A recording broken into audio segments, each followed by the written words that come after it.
तो नमस्कार दोस्तों, आप लोग सोने की चेन वगैरह, चांदी की चेन वगैरह तो पहनना ही चाहते होंगे और हर कोई ये चाहता है कि उसके गले में कुछ ना कुछ आभूषण हो, चाहे वो महिला हो चाहे वो पुरुष हो। हर कोई चाहता है कि उसके शरीर पर सोना या चांदी हो। ये एक सोशल स्टेटस भी है और हमारे रीति रिवाजों के अनुसार भी है कि हमारे बुज़ुर्ग हमारे लिए सोना चांदी इकट्ठा किया करते थे कि अपनी आने वाली पीढ़ी को ये देंगे। और कई लोग अपने पैसों से इकट्ठा करके ये चीज़ें लेते हैं। कई लोग जिसे हम कहते हैं गिफ्ट के रूप में आते हैं, उनके माता पिता देते हैं या फिर सास ससुर की तरफ से भी समय समय पर आपको ये गिफ्ट के रूप में मिलते भी हैं। पर आपको एक चीज़ का ध्यान रखना है कि सोने की चेन अगर हम पहनना चाहते हैं तो सबसे पहले ये समझना है कि हमें ये सोने की चेन पहनने से फ़ायदा क्या होगा। देखिए, अगर हम आर्थिक लाभ की बात करें और अपनी किस्मत को चमकाने की बात करें तो सोना, जो कि बृहस्पति की धातु है, अगर हमने सोना धारण किया तो समझ लीजिए यहाँ पर हम बृहस्पति के फल जो हैं, जो हमारे जीवन में रिजल्ट मिल रहे हैं बृहस्पति के, उसको हम पॉजिटिव करते हैं। और कई बार ये सोने की चेन पहनने से इतने पॉजिटिव रिजल्ट आ जाते हैं कि हमारी जो धन की जो एक स्टेबिलिटी है, हमारा जो एक फाइनेंशियल स्टेटस है, वो काफ़ी ज़्यादा बढ़ना शुरू हो जाता है। क्यों ऐसा होता है कि हमने कोई चीज़ सोने की पहनी तो हमारा एक स्टेटस बढ़ना शुरू हो गया। कि मान लीजिए आपकी कुंडली में अगर मान लीजिए केतु खाना नंबर 6 में है, तब इस केस में ससुराल से मिला हुआ सोना आपके लिए काफ़ी ज़्यादा फ़ायदेमंद सिद्ध होगा। और ऐसी सोने की अंगूठी अगर इंसान बेच मारे तो समझ लीजिए उसके वहीं से, जिसे कहते हैं, गिरावट के दिन शुरू हो जाते हैं।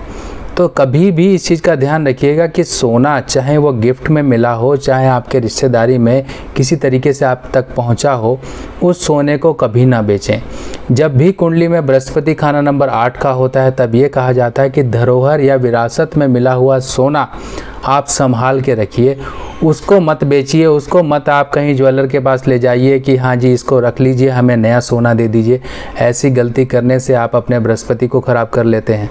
जब भी कुंडली में बुध खाना नंबर 12 में हो, ध्यान से सुनिएगा, 12th हाउस का बुध होगा, तब इस केस में इंसान को वित्तीय यानी कि फाइनेंशियली बहुत ज़्यादा क्राइसिस आते हैं। उसके जीवन में पैसों को लेके काफ़ी ज़्यादा दिक्कतें क्रिएट होती हैं, क्योंकि 12th हाउस का बुध जो है बृहस्पति को ख़राब करता है। अब जब बृहस्पति को खराबी मिलेगी तो आपको फाइनेंशियल प्रॉब्लम आएगी, आपको किस्मत से जुड़ी हुई चीज़ें बहुत ही मुश्किल से मिलेंगी।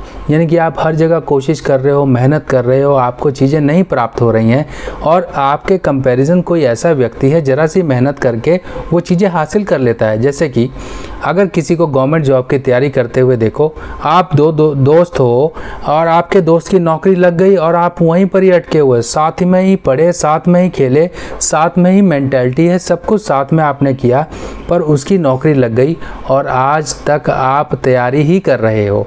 यहीं पर किस्मत मार खा जाती है इंसान की, कि इंसान अपनी किस्मत के फलों से, किस्मत की जिसे हम कहते हैं एक लेखे जोखे से पीछे ही रह जाता है। ये जब बृहस्पति आपकी कुंडली में कहीं डिस्टर्ब होगा तो इंसान किस्मत की मार खाता रहता है। इंसान के ऊपर समय समय पर किस्मत संबंधी परेशानियां आती हैं, जिसे कहते हैं बैड लक। अब ये बैड लक तभी होगा जब बृहस्पति कहीं ना कहीं कमज़ोर होगा, बृहस्पति को एक सपोर्ट नहीं मिल रही होगी, बृहस्पति संबंधित आप कहीं उल्टे चल रहे होगे, तब समझ लीजिए बृहस्पति के फल आपको ख़राब मिलना शुरू हो जाते हैं। जैसे कि अब मान लीजिए बड़े बुजुर्गों का आदर करना भी तो बृहस्पति की सेवा करना ही है, बृहस्पति को सही करना भी तो है। अगर आप घर में बड़े बुजुर्गों का मान सम्मान नहीं करते हो, उनको उल्टा सीधा बोलते हो या उनका तिरस्कार करते हो, पैरों को नहीं छूते हो, आप अपने कहीं पुरोहित का अपमान करते हो या उनके पैरों को छू के आशीर्वाद नहीं लेते हो, तो बृहस्पति आपकी कुंडली में अच्छा होने के बावजूद भी शायद अच्छे फल प्रदान ना कर पाए। और जब ये अच्छे फल प्रदान नहीं होते हैं तो आप परेशानियां तो झेलेंगे ही।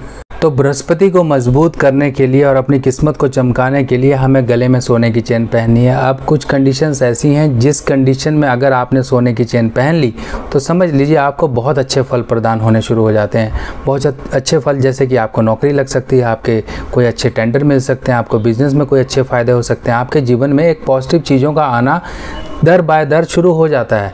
कैसे? बृहस्पति अगर मान लीजिए खाना नंबर 1 में है, फर्स्ट हाउस में, तो आप गले में सोने की चेन पहनिए। शनि खाना नंबर 1 में है तब आप सोने की चेन पहनिए। अगर मान लीजिए बुध खाना नंबर 4 में है तब आप सोने की चेन पहन सकते हैं आर्थिक मदद के लिए। अगर मान लीजिए अगर बुध आपका खाना नंबर 12 में है तब इस केस में सोने की चेन गले में पहनिए, तांबे का उसमें छेद वाला पैसा पहन लीजिए। अगर बृहस्पति खाना नंबर 8 में है जो कि गिरावटें दर्शाता है, जीवन में कहीं ना कहीं इंसान फाइनेंशियली वीक होता है, तब इस केस में आपको सोने की चेन या सोने के आभूषण अपने शरीर पर जरूर पहनने हैं। बृहस्पति खाना नंबर 9 आपकी किस्मत को चमकाने वाला, या फिर चंद्रमा खाना नंबर 9 आपकी किस्मत को चमका दे, इसके लिए सोना शरीर पर होना बहुत ज़रूरी है, यानी कि गोल्ड का कुछ ना कुछ आभूषण। तो ये सब जानकारी के साथ आप सोना ज़रूर संभाल के रखिए। सोने से संबंधित आपको ये जानकारी काफ़ी फ़ायदा करेगी और आपके जीवन में सोना बरसाने के लिए ये उपाय आपके लिए काफ़ी ज़्यादा कारगर सिद्ध होंगे। बाकी नई जानकारी के साथ नई वीडियो में फिर मिलते हैं, तब तक के लिए अपने सुभाष भाई को आज्ञा दीजिए।